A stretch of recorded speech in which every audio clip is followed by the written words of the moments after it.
আসসালামু আলাইকুম। কেমন আছেন আপনারা সবাই? আশা করি ভালো আছেন।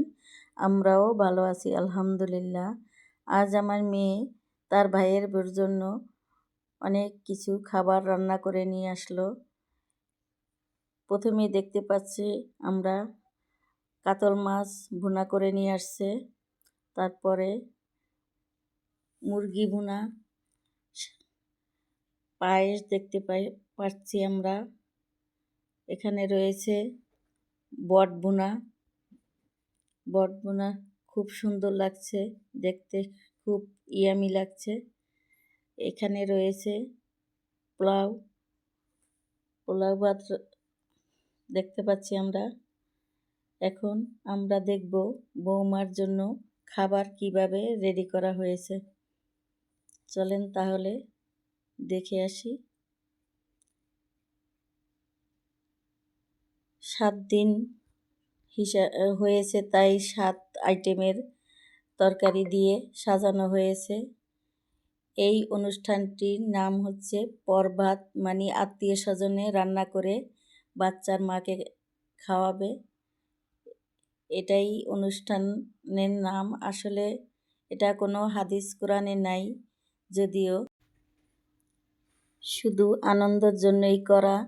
সবাই একসাথে বসবে, খাবে, এটাই আনন্দ, আর কিছু না।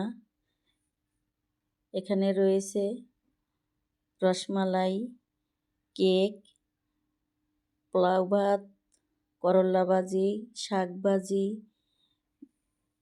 বট ভুনা, তারপরে গরুর মাংস, মুরগির মাংস, কাতল মাছ ভুনা, কাতল মাছের মাথা, এই সব আইটেম দেওয়া হয়েছে বৌমাকে।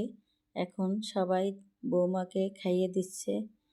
এরপরে সবাই মিলে এই খাবারগুলা একসাথে খাবে, এই আনন্দটুকুই, আর কিছু না।